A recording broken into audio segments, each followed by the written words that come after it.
there's been an awful lot of wrestling tragedies. You know, so many of the people I speak to have had countless broken marriages, estranged from their children, you know, suffered huge kind of physical and mental challenges from being in the business. You seem to have come out the other side of all of this in a really good place. You know, you got a great marriage, great family.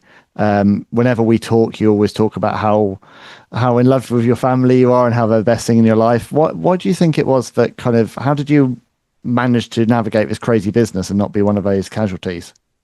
Well, you know, a lot of it was Bill. You know, Bill was the same way, and you know, we hung around all the time. Um, you know, when I was with Ivan and Nikita, they were both great guys.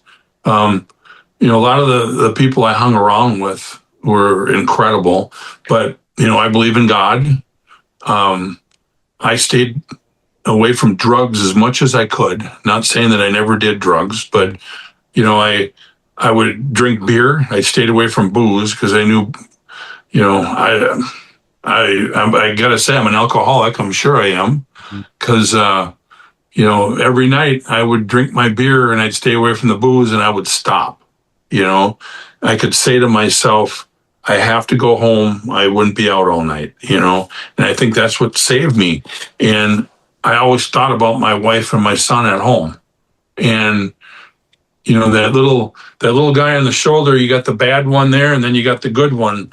And the bad one, I always say, Barry, stay out with the guys all night. And then the good one would always go, you know what? You got to get up in the morning. You got to go to the gym. And I always listen to the good one. And I think that's what kind of saved me. And I think God was a major part of it. You know,